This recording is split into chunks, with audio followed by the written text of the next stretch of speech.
آج کے اس جائزے میں ہم تاریخ کے ایک انتہائی دلچسپ اور حیران کن واقعے پر بات کرنے والے ہیں۔ یہ کہانی ہے شدید مشکلات کی، غیر معمولی استقامت کی اور کامل یقین کی۔ ہم بات کر رہے ہیں سریہ ابو عبیدہ بن جراح رضی اللہ عنہ کی، جو اسلام کی ابتدائی تاریخ کا ایک ایسا واقعہ ہے جس میں زبردست اسٹریٹجک منصوبہ بندی کے ساتھ ساتھ ہمیں غیبی مدد کا ایک انوکھا منظر دیکھنے کو ملتا ہے۔ یہ صرف ایک تاریخی سفر نہیں بلکہ انسانی برداشت کی ایک بہت بڑی اور زندہ مثال ہے۔ ذرا تصور کریں، 300 افراد پر مشتمل ایک دستہ ایک ویران ساحل پر شدید بھوک اور فاقے کا شکار ہے، اور پھر ایک بھی جنگ لڑے بغیر وہ سب اس ہولناک صورتحال سے کیسے بچ نکلتے ہیں۔ چلیں اس راز سے پردہ اٹھاتے ہیں اور دیکھتے ہیں کہ آخر یہ مسئلہ حل کیسے ہوا۔ یہ کوئی عام مہم نہیں تھی، بلکہ اس میں بقا کی ایک ایسی کہانی چھپی ہے جو واقعی حیران کر دینے والی ہے۔ تو سب سے پہلے اس مہم کے تاریخی پس منظر اور تعارف پر ایک نظر ڈالتے ہیں، تاکہ بات آگے بڑھانے سے پہلے ہمیں پورا سیاق و سباق سمجھ آ جائے۔ تاریخی حوالوں میں اس مہم کے لیے ایک انتہائی دلچسپ متبادل نام بھی استعمال ہوتا ہے، اور وہ ہے سریہ سیف البحر۔ عربی میں سیف البحر کا مطلب ہے سمندر کا کنارہ۔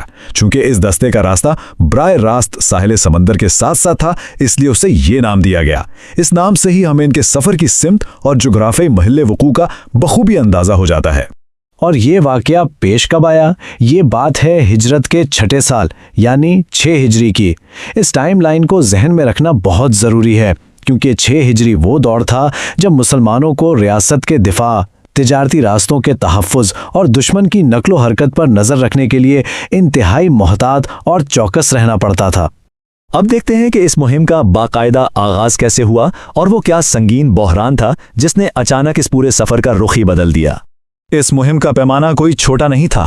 نبی کریم صلی اللہ علیہ وسلم نے حضرت ابو عبیدہ بن جراح رضی اللہ عنہ کی قیادت میں تقریباً 300 صحابہ کرام کو روانہ فرمایا۔ 300 افراد پر مشتمل دستہ کوئی معمولی بات نہیں ہوتی۔ اتنے بڑے گروہ کی رہنمائی کرنا، اور وہ بھی ایک نامعلوم اور کٹھن راستے پر، قیادت کا واقعی ایک بہت بڑا امتحان تھا۔ ان کا مقصد کوئی جنگ لڑنا ہرگز نہیں تھا۔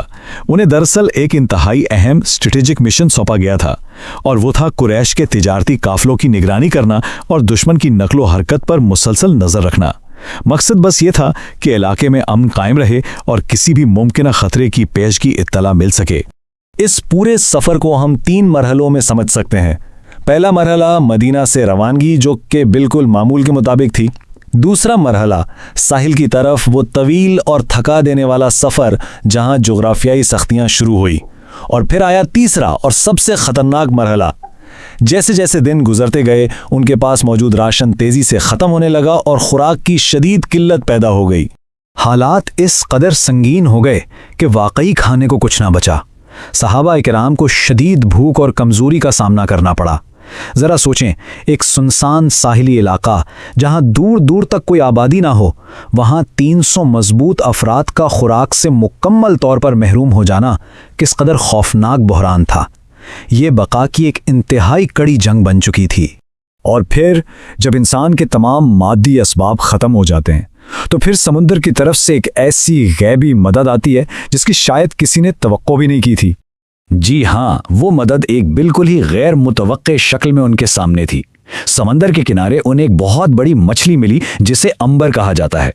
یہ کوئی ایسی مچھلی نہیں تھی جسے عام طریقے سے پکڑا جائے، بلکہ تاریخی ذرائع بتاتے ہیں کہ یہ ایک دیواہکل سمندری مخلوق تھی جسے لہروں نے خود ساحل پر پھینک دیا تھا۔